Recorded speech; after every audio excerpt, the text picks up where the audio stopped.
Good morning everyone. Alright guys, um, eto konting update lang tayo.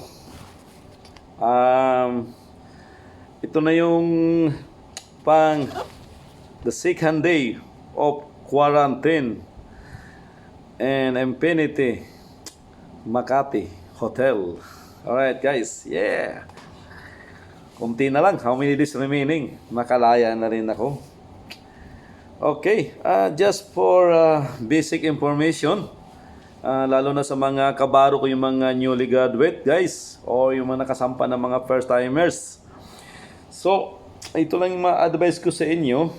So, una-unahin ko yung mga, ay pari-pareho naman siguro itong mga dokumento na kailangan nyo.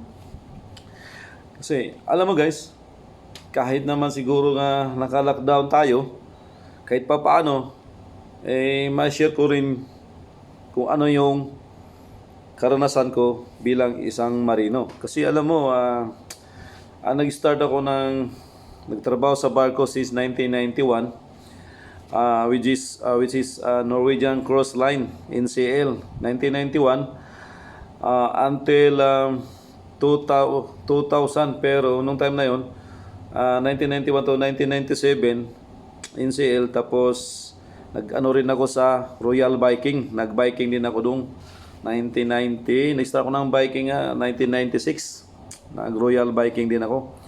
Yung sinasakyan kong Viking ngayon, sila rin may-ari nung araw.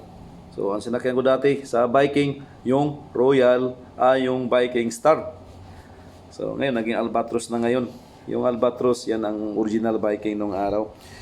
So guys, ano ko lang medyo konting pabilisan lang to. Guys, habang nasa bakasyon kayo or yung mga bagong graduate, unahin yung mga certificate. Alright? Tulad ng yung mga eBay or yung mga OIS na promote ng eBay, kailan yung TODAS 5. Okay? Tingnan yung expiration. Ito, may expiration nakalagay dito. Pero katulad sa akin, bagong kuha ko to at wala nang expiration. Nakalagay ito, expiration, none. So guys, swerte ako ngayon dahil yung mga papilis ko, yung iba wala nang expiration hanggang magretiro na ako. Okay, next. TODAS 4. TODAS 4. Ganon din. Wala ding expire. Wala ding expire yan. Okay. Tapos, TODAS 1. Ito. So, kailangan i-check nyo lahat ang papilis nyo. Alam mo, hindi basta-basta mag-apply ng seaman kasi ang daming mga requirements. Tapos, minsan, wala pang kasiguraduhan yung pagsakay. Lalo na ngayon, naabutan na tayong pandemic. Pero guys, ito lang yung advice ko sa inyo. Huwag kayong magpawala ng pag-asa. Alam mo bakit? Kasi tayong mga marino, mga technical, ang ibig sabihin, deck and engine, tinatawag ng technical department yan. Yung dalawa na yan, deck and engine. Tayo, hindi tayo mawala ng trabaho. Alam mo bakit? Yung barko, hindi pwede na walang trabaho, walang tao sa barko, kahit walang operation. Bakit kamo? Sino magmi-maintenance sa barko nila? Kung i-abandon nila yung barko nila, so hindi pwede. Di ba? Hindi katulad sa mga hotel, kawawa talaga, lalo sa passenger ngayon. Ang hotel, almost 400 yata nga crew or 300 nga crew. Wala sila ngayong trabaho ngayon kasi walang operation, walang pasahero nga. Habang hindi pa magdeklara si Trump. Kasi kadalasan kasi mga pasahero natin kasi sa lahat ng cruise ship is American people. So ngayon, habang hindi pa si Trump, open talaga na yung ang country nila, wala talaga. Tali. Lahat ng lahat ng mga cruise ship company ngayon. So guys, dito sa mga training, pero kahit nga ngayon, medyo nagkaano tayo ng pandemic ngayon, yung mga papilis nyo, huwag nyong pababayaan. Okay guys, kasi ito lang talagang pinaka-importante at ito yung parang dugo natin. Kasi pag wala to guys, kahit ilang kurso pa tinapos mo, kahit mag-apply ka pa, kung wala to, hindi ka talaga. So, kailangan mo rin magkaroon ng papel, ng certification, na sertipikado ka. Okay. Tulad nito ng sa exact ito ko na exact training center, excellent company competency. Kinuha ko to sa refresher of basic training sa dito, kinuha ko to guys. Okay? Tapos ito naman yung refreshing training proficiency of survival craft and rescue boat. Kinuha ko to guys doon sa saan? Sa Zambales. Ito, Philippines Merchants Maritime Academy, PMMA. Ito, doon ko to kinuha. So, ang ilang training center nandiyan, ang ilang opisina nandiyan sa malapit sa Pier 1, yung Blow Building diyan, pero ang ilang training center punta ka doon sa Zambales. Okay? 2-2.1. Okay. Ito naman para sa survival craft and rescue boat. So, kailangan yung papel niyo walang expired kasi kailangan ang daming kailangan certificate. Nga kailangan 2-6. Ito. Safe security awareness training and seafarers and designated security duties. So kailangan to yung mga kailangan natin na kumuha ng security. Kumbaga may pwede kuha ng lisensya para mag-security, no? Sa security areas para sa barko to, hindi security. Okay guys.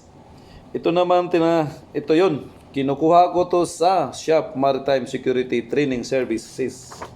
Ito sa security. Kinuha ko to sa Shop Maritime Security Training Services. Ito naman ang proficiency and crisis management and human behavior training including passenger and safety cargo and safety hull integrity. TCW. Kinuha ko to sa altitude. Ito, diyan sa may Pasay. Sa may Calao. Diyan to kinuha, guys. Completion. Ito sa crowd naman. Kasi pag-applyan mo guys, yung mga newcomers, new graduate, pag gusto mo ma-apply sa passenger, kailangan mo kumuha ng crowd. Pag wala kang crowd, hindi ka tatanggapin. Okay? Kasi kailangan kasi ito sa pang-passenger cruise, sa mga passenger lang to ha. Kasi dami kasi may pasahero tayo, crew, marami. So kailangan yung crowd. Para alam mo, kung may emergency, alam nyo paano pag-control. So iwas panic. Kasi kadalasan pa naman, pag masunog ang barko, o whatever, madisgrasya, dahil cause of panicking. So, don't be panic. Kahit pag-apply ka, don't be panic. Relax and cool, my friend. Kasi, naranasan ko nung araw rin yan. Alam mo, kuntuin-kwento lang tayo ha, para makakaroon ng idea yung mga bagong graduate. Ito naman, ginagawa ko lang to, i-share ko lang to. Alam mo bakit nagsimula rin ako sa wala. Okay guys? Anyway, I was grew up in San Fernando, Bukidnon. So doon sa lugar namin talaga, walang dagat yun. Puro freshwater yun. Ang dami nagtataka nga sa akin, paano ako nakapagtrabaho sa barko na yung lugar kasi daw namin talagang as in remote. Anyways, hindi ako mahiya, i-share ko lang yung mga previous life ko, no? Yung when I was kid, you know. So nakatira talaga yung sa medyo remote area. Parang actually nga wala pang kuryente doon sa amin. Yung araw wala. Hanggang ngayon wala pang signal. Kaya dito ako sa Manila nakatira, bumili ako ng bahay kasi nakapagbarko na ako. Nakaipon ng konti, nakakita, bumili na ako ng bahay dito sa Rizal. Bayad din bahay ko. May sasakyan. So, siyempre, dito sa Manila, kailangan mo talaga may sasakyan ka dahil alam mo naman sa Manila, traffic. Guys, pag wala kang sasakyan, nako, ang hirap mag-commute, mainit.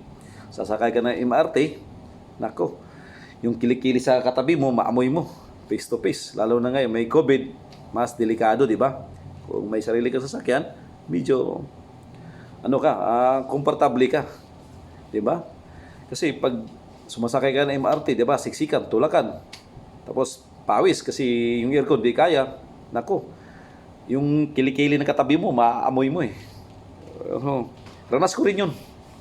Kaya sinishare ko lang. Pag medyo makapagtrabaho na naman kayo, puting tipid lang para mabili niyo mga gusto niyo mabili, okay? At Love your work, my friend. Okay, ito naman no, sa Jotun. Kasi, ito, kailangan ko talaga to. Kung kaya pinatrain ko sa Jotun. Yung Jotun, ano to, ang company ng ano, sa mga pintura. Kasi sa bawat barko, may mga kanya-kanyang ano yun eh. Gamit ng company ng pintura. So, kinuha ko to, nag-training ko sa Norway. At saka dito sa Manila.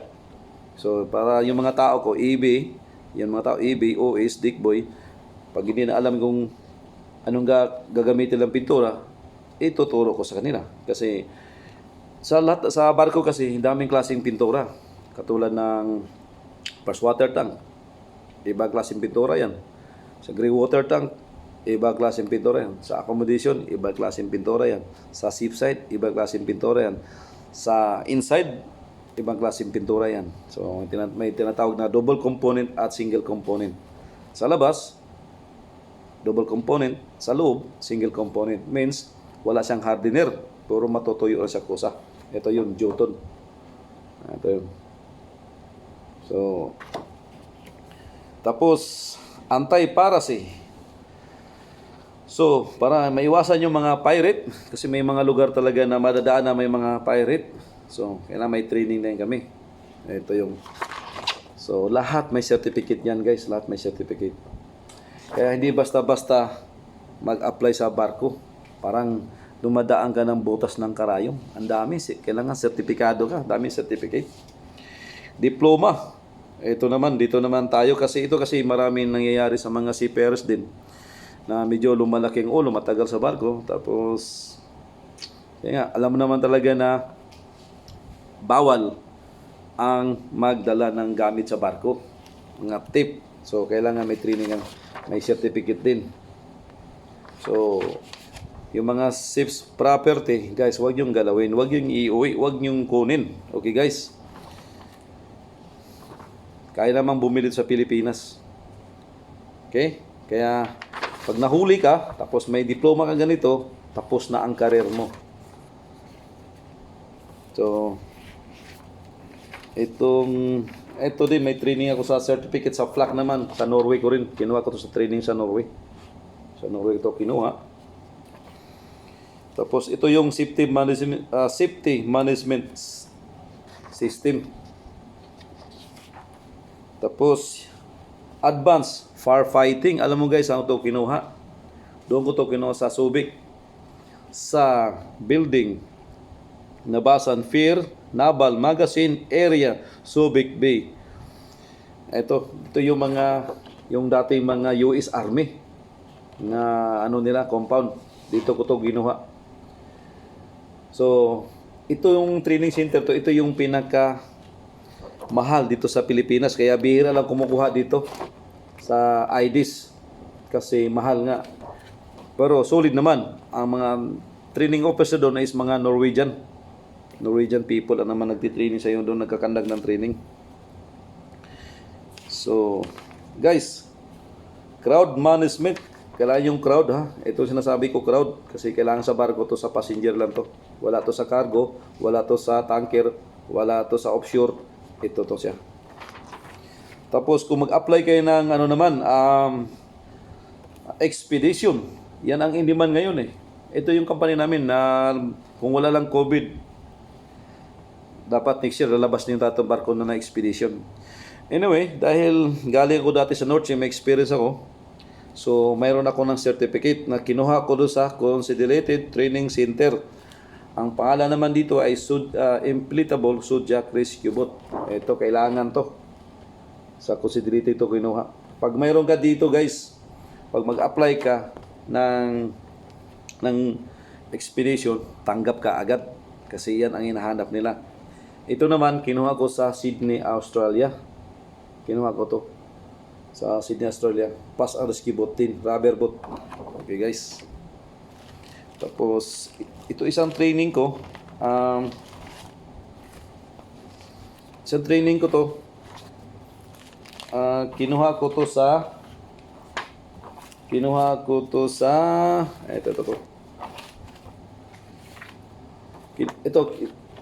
to sa Miami noong 1991. Napa-training ako doon.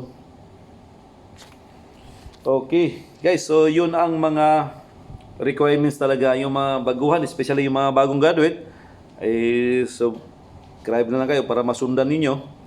O kung medyo mabilis man, kasi madali at may gagawin pa ako kasi.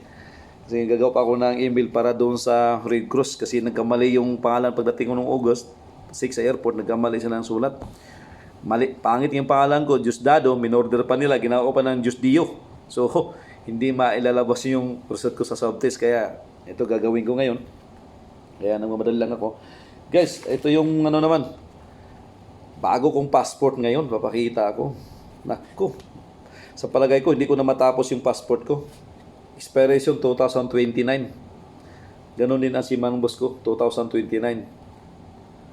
So, ito, papakita ko sa expiration date. Ito, hindi mo makita eh. Ito. 2029. So, medyo guys, kung magamit ko naman siguro, baka mag-tortor na lang. Ay, kasi graduate na naman yung anak ko. Yung anak ko, isa lang, graduate na. So, wala na akong masyadong intindihin. Ito din si Manong Boss ko, 2029 din. So, medyo kung sabaga, nakaluwag-luwag na rin sa buhay. Pero pag nalaman niyo yung buhay ko nung araw, baka guys, baka hindi kayo maniwala kung saan ako nag-umpisa. Or, ikwento ko lang sandali. Okay guys, ulitin ko. Nung sa Mindanao pa ako, sa San Fernando Bukidnon, trabaho ko doon. Ayun, alam mo yung magdaro, mag-farm, tapos manangge, yung mga harvest ng mais. Tapos kasi yung lolo ko nung araw, bago siya nagretiro na sa army, kasi yung lolo ko, retired colonel, sabi niya, kasi ambag talaga dapat magsundalo ako. Nung time na yun, sabi niya, wag na lang magsundalo kasi may kakilala nga raw siya ng agency dati, sa Singa. Mag-aral ka na ng seaman. So, nag-aaral ako dito sa PMI, Santa Cruz, Manila. So, doon nag-aaral ako. Tapos, medyo nahiya naman sa budget nga manghihingi. Kulang kapos. Sa Linggo, nagtitinda ako ng gulay dyan sa Divisoria. Dyan sa Balintawak. Yung malaking palengke dito sa Quezon City sa Balintawak. Style ko, wala akong puhunan. Kumukuha ko nun sa loob. Nakikiusap ko sa mga tindi, sa mga yung bagsakan doon. Ate, pwede ko pa na hango lang. Kuha ko ng 2 sakong luya, sili, kahit ano-ano, mga gulay. Ititinda ko doon sa tabi, kasada. Tapos, pag nabintay, sa uli ko yung bayaran ko yung nakuha ko. Yan, may tubo na ako. Sabado, Linggo yun. So, pag Monday, may baon ako, di ba? So, dito sa Maynila talaga, huwag ka masyadong umasa kasi minsan, hindi naman talaga na buwan-buwan na ganun kalaki papadala ng mga magulang. Tapos plus may mga bisyo-bisyo pa, alam mo na, lalaki. So, kailangan kayod ka rin, di ba? Tapos naranasan ko rin yung guys nga tricycle dyan sa Divisoria. Guys, hindi, sa totoo lang talaga, hindi ako mahiya mag-share ko sa halos kalahating taon ako nag-sidecar boys dyan sa Divisoria. Kaya buong Divisoria, kabisado ko ma-stress dyan. Noong medyo nag-upgrade ng konti, guys nakakuha ko ng tricycle. Doon naman sa Cavite, sa Tansa, nag-tricycle din ako doon.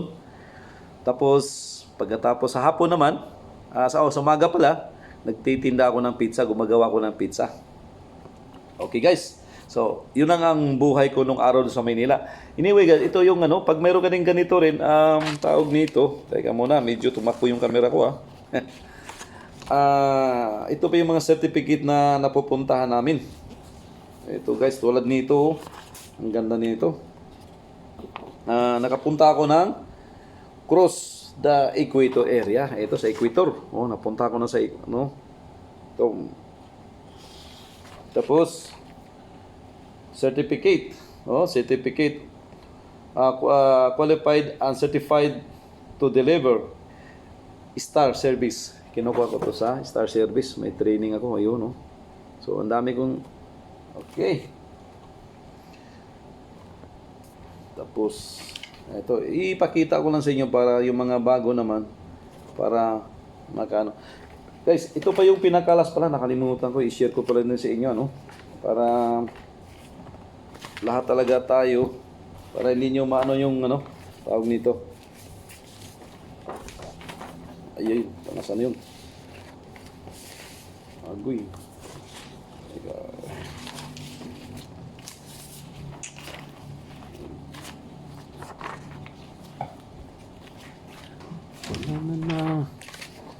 So, patalastas ko tayo ng konti guys ha, kasi pasensya na, medyo naayos ko to kayo na eh.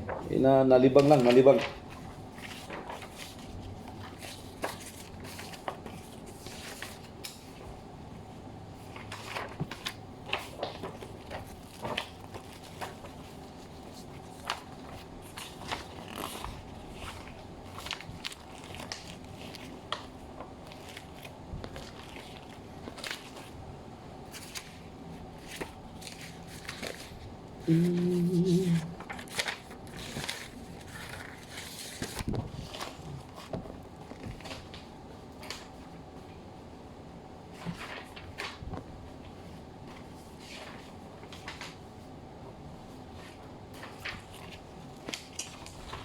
Okay, so ito.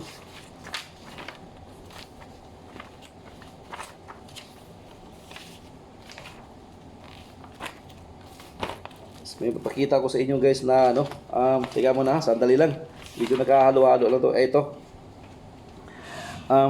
Pag makasampap lang ng barko pala, ang advice ko talaga sa inyo, kahit matagal ka sa barko, kung ilang years kayo, kasi kadalasan kasi napapansin ko sa mga seaman din kasi, ito naman, kaya naramdaman ko bilang isang supervisor din sa barko, yung mga mahaba-haba ng kontrata, medyo mainitin ng ulo. Guys, mali yun. Isipin nyo palagi, ha? Ito lang advice ko sa isipin nyo palagi. Yung kontrata na pinagpipirmahan nyo bago kayo sumampa ng barko. Nasa kontrata na yun. Okay? Huwag kayong pagdating sa barko, pag makasweldo ng 3 buwan, 4 na buwan, hawak-hawak na yun kasi. Let's say, pag ang sweldo ng EB, pag may overtime sa amin, umabot ng $2,200 US dollar. So guys, magkano sa Pilipinas na rin yan yung EB? Yung tao ko. Oh. So nasa mga 110,000. Isipin mo na yun. Kadalasan napapansin ko kasi pag makaabot ng mga 3 buwan, 4 na buwan, medyo mainitin ng ulo dahil nakahawak ng pera. Pero guys, kasabihin mo na lang sa 4 na buwan, mayroon ka ng 440,000. Pag hindi mo talaga alagaan yan, saglit lang yan. Saglit lang yan, sa Pilipinas lang yan. Kaya huwag yung masyadong mainit ang ulo. Kaya ako kaya tuwing umaga, nag-toolbox ako. Sinasama ko talaga sa toolbox meeting ko yan. Guys, please, kung mayroon lang kayo isang yung respect or hiya sa kapwa, pag mayroon ka dong hiya, tsaka respect, panalo ka na nun. Hindi ka na makakreate ng gulo o away. Kasi, pag ikaw, palaaway ka sa barko, itong ulo mo, nabigyan ka ng ganito, ang ilalagay mo ng busod. Ako, katulad ko, dahil ako nag-evaluate ng mga tao ko, pag matigas talagang ulo, bibigyan ko siya ng 2 or 1. Pag mayroon kang 2, guys, pag uwi mo ng Pilipinas, pag report mo doon sa agency mo, pag nakita nyo yung evaluation mo na ang baba, pagalitan ka ng manager mo, at hindi ka natatanggapin. Kasi ang nakalagay ito, not rehire. Tapos pababa pa dos.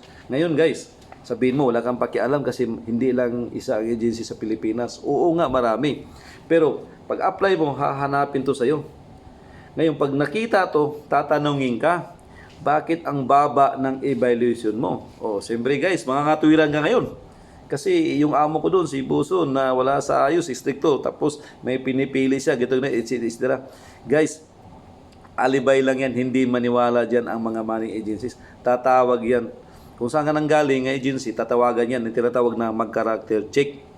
Ngayon, pag magsabi ng opisina yan na hindi ko pinasampa yan dahil masama ang galing niya o mababa evaluation, hindi ka tatanggapin. Kawawa ka. Ngayon, sino na maging maipiktahan mo? Hindi lang ikaw. Matanda ka na eh. Yung kawawa, yung anak mo, kung binata ka, yung kapatid mo, pinaaral mo, mga magulang mo, kung may asawa ka, yung anak mo, yun ang maipiktahan sa ugali mo. Pero guys, bago ka na maging ganun ka, isipin mo kung saan ka nanggaling o paano ka nagsimula, di ba? Nagsimula ka, nag-aaral ka, nag-graduate ka, pinaghirapan mo, tapos yung mga certificate, ang dami, ang hirap, na bago ka magkumpleto, bago ka makasampa ng barko, di ba?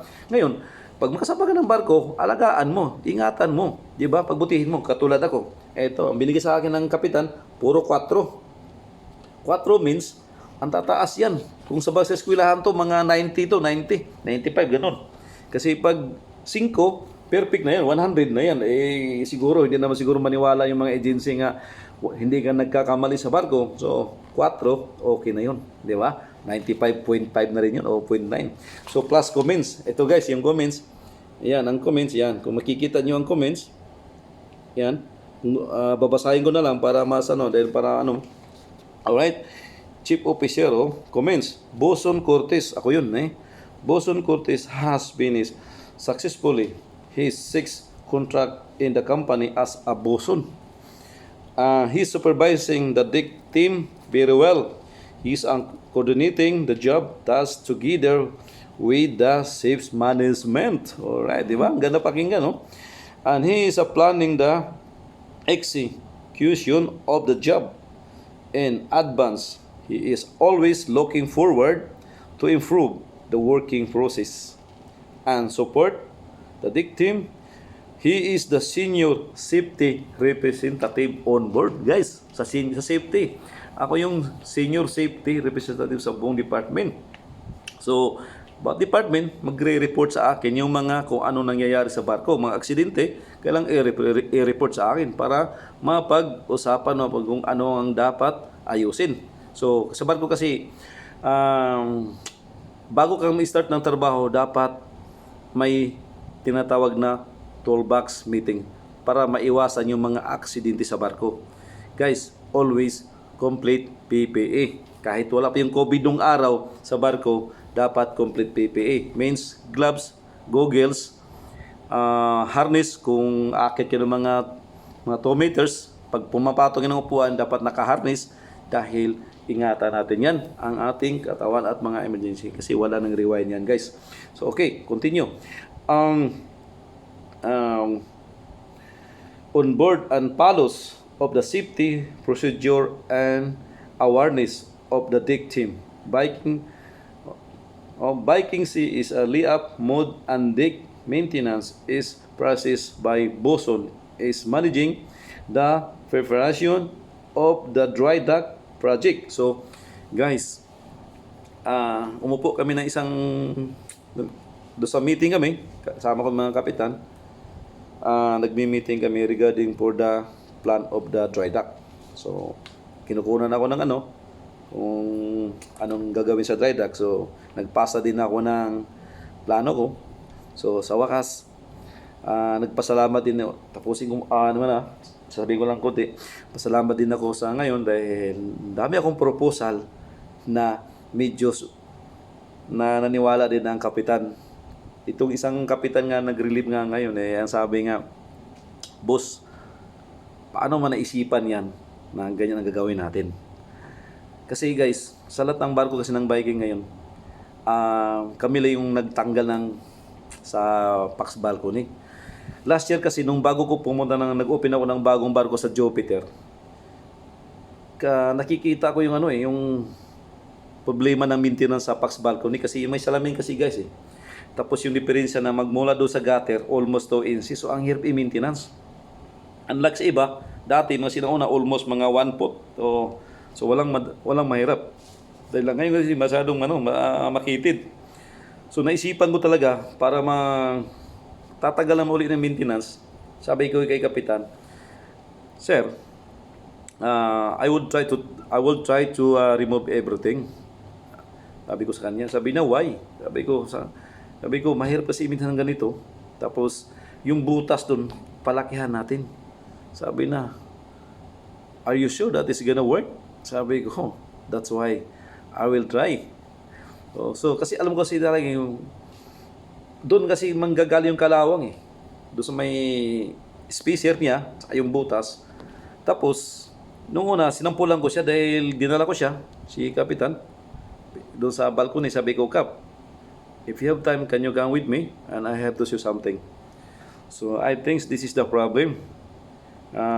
Yung rust, wala dito sa may polling stain. Yung nag-drop stain, yung tumutulong ang kalawang, sabi ko, hindi ano yan, hindi rusty yan. Sabi ko, stain rust lang yan. Yung parang mansa lang yan. Kasi nanggaling talaga ang kalawang doon sa butas. Kasi guys, yung bolt, stainless, tapos yung plate niya, bakal. So may contact yan. Last year kasi, nung bago ko nag-open ng Jupiter, tinira ko nung pinatira ko sa isang eBay ko. Tininan ko, sabi ko, paki-script mo nga yung gilid. Wala namang kalawang, bakal, malinis. Pero pag hindi mo na-script, nakita mo, akala mo kalawang siya, yung pala hindi. Baling umaapaw lang siya doon sa agan sa butas. So, I would think that, lakihan ko yung butas, lalagi ko siyang suporta ng gasket, rubber, yung plastic. Tapos, yung sa ilalim naman ng bolt, may washer doon na bakal. Tinanggalan ko rin, pinalitan ko ng plastic. Sabi ko, I think this will last na magtatagal na to. Tapos nag-try ako ng dalawang kabina. Pinakita ko kay Kapitan, kay Chiefmate. Nag-approve naman sila. Pero ginawa ko, standard talaga, script, sanding, liha. Kaprasin mo muna. Tapos yung smooth, wala yung uka-uka, kailangan pantay. Tapos first primer, kailangan pinakamanipis. Gamit nyo ay brush, guys. Ito pala advice ko pala sa mga baguhan, no? Kasi as per my observation, lalo yung mga galing sa mga cargo din, mga baguhan nag-a-apply sa pasayro talaga, iba yung trabaho. Kailangan malinis at mapulido. So ang pag-apply ng first primer, kailangan ang gagamitin nyo brush, huwag yung roller. Kasi pag i-roller nyo, there's some areas na hindi talaga matakpan yun. So kailangan i-brush yun. Yan.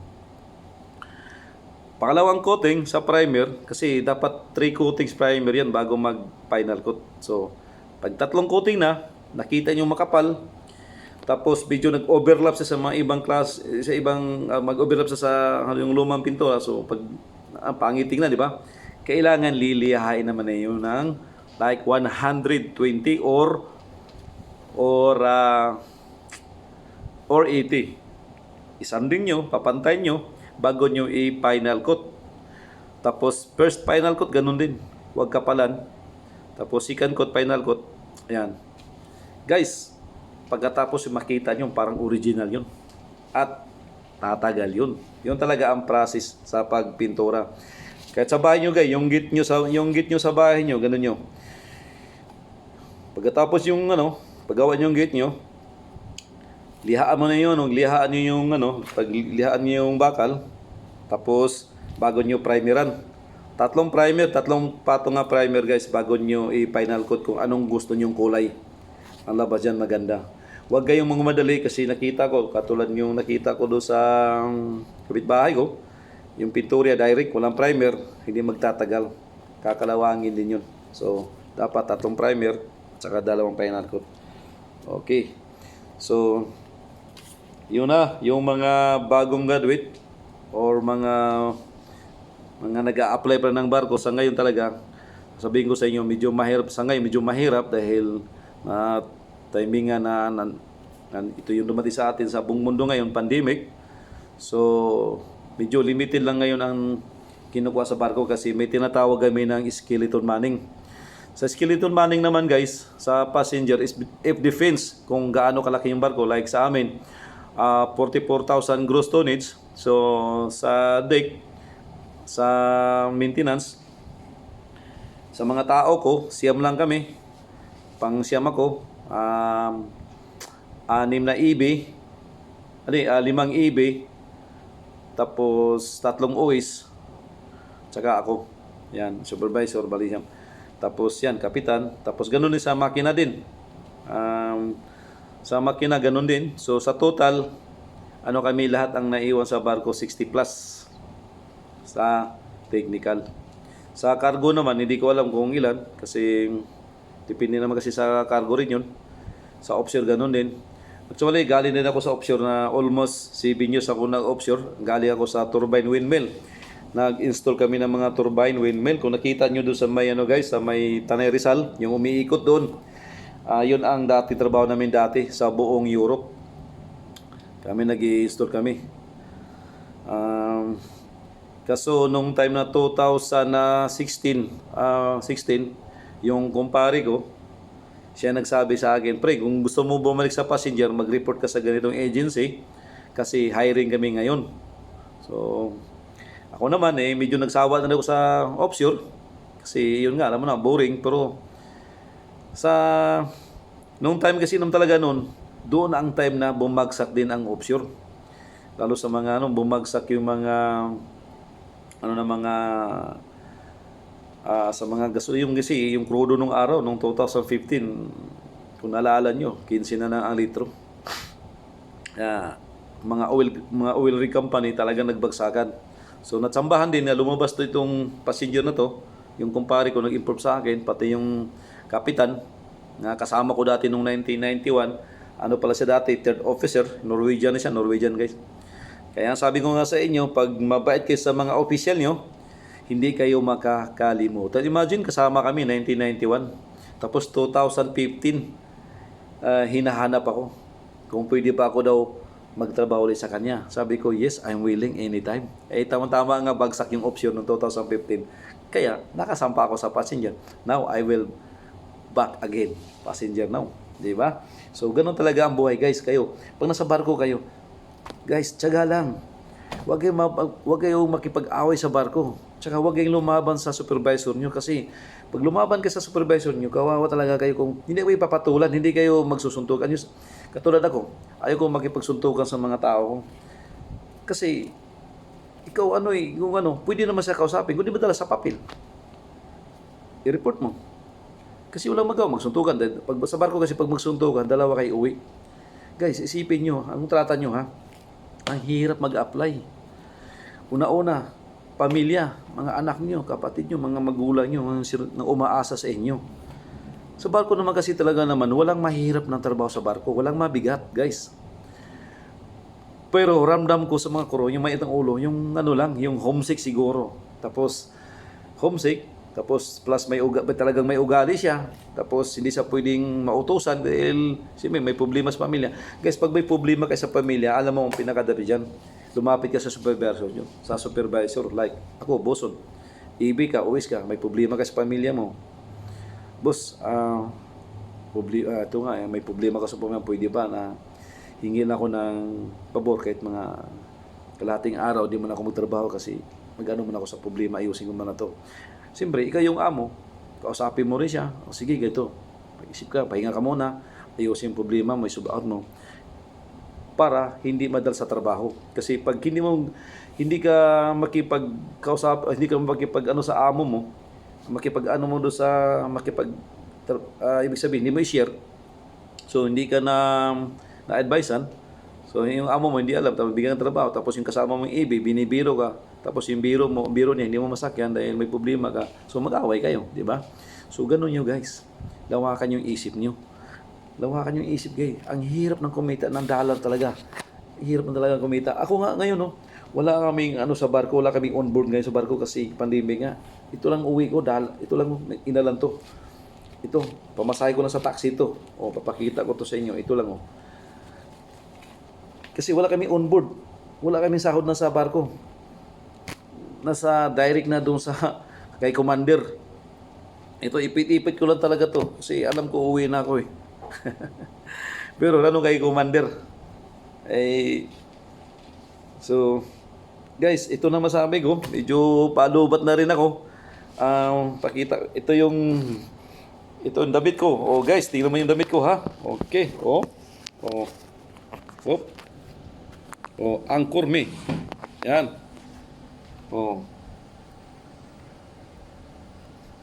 Okay. Tapos, nandito naman tayo sa jacket ng Wawawin. Ito, Wawawin, Guys, Wawawin jacket yan. Kay Kuya Will yan. Ngayon, ang plano, habang nasa bakasyon ako ngayon, kaso walang sirado yun siya, mag-satellite ka kay Kuya Will sana. Kaso wala siya ngayon dahil nga pandemic nga. Kasi dati nasa bakasyon ako, every Saturday, Sunday, may kakilala kasi ko na nagtatawag. Kuya Dus, kailangan ko 10 tao para kay sa Wawawin, mag-OGs lang. Tapos sa 10, babayaran kayo ng 10,000. Oo. Tapos maghati-hati kayo, di palagi ito 300. Libre kain na yun. O, di ba? Saan ka pa? May 300 ka pa, nakapanood ka pa ng mga show, nag-enjoy ka pa, o libre kain pa, may 300 ka pa. O, di ba? O, yan ang nagawa ko dati dito. Yung magmula pa sa Channel 2 nung araw. Yung nandun pa si Willie sa Channel 2, si Kuya Will. Tapos nalipat siya sa 7, sa 5, ano din. Pupunta rin kami doon kasi yung may kaibigan nga kami na sa kumukontak ng tao kasi yung mga guys, yung mga audience noon. Yan, may yan na sige, ito yung bukas, ito yung palaro. Kaya ganun. So, guys, salamat. Huwag niyong kalimutan mag-subscribe. Alam mo, bago lang ko ito ha. Hindi pa ko pang-4 na araw ko pa to nag sa YouTube. Kasi yun nga yung medyo boring, walang magawa. So, kaya kung hindi maganda yung paggagawa ko ng mga subtitle o yung basta. Guys, salamat. Sana yung mga kabaro ko may nakuha kayong konti, mga ideas. Lalo yung mumasa, lalo yung mga first timer talaga. Mga first timer. So, kasi naranasan ko talaga nung araw, nung unang sampa ng barko ko talaga. Grabe. Niluloko ako ng mga EB always. Sabi ko, kuya pa ako eh.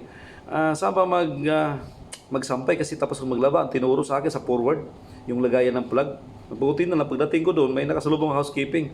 Sabi sa akin, boy, saan ka punta? Sabi ko, dito ho, magsasampay ho. Sabi na, hindi, dyan, bawal dyan, may laundry doon. Puki na, sabi ko, ganito pala. So, ayun, nung bumaba ako, iling-iling, hindi naman pwede ko awayin yung eBay. Yung pala, patakaran doon, pag mga bago talaga, parang, hindi naman binubuli, parang binibiro lang ba. Pero hindi maganda para sa akin. So, nung ako naging eBay rin ako, nung araw, mga bago, yung mga bagong sampa, tinuturuan ko ng maayos. Ayaw ko nang iparanas yung naranasan ko rin. Kasi tulad ngayon, di ba? Okay guys, salamat. Yun na yun. Ang pag-a-apply ng seaman ay hindi madali. So, pag nakasampa ka, alagaan nyo. Okay, bye-bye. Salamat sa pag-subscribe. Thank you.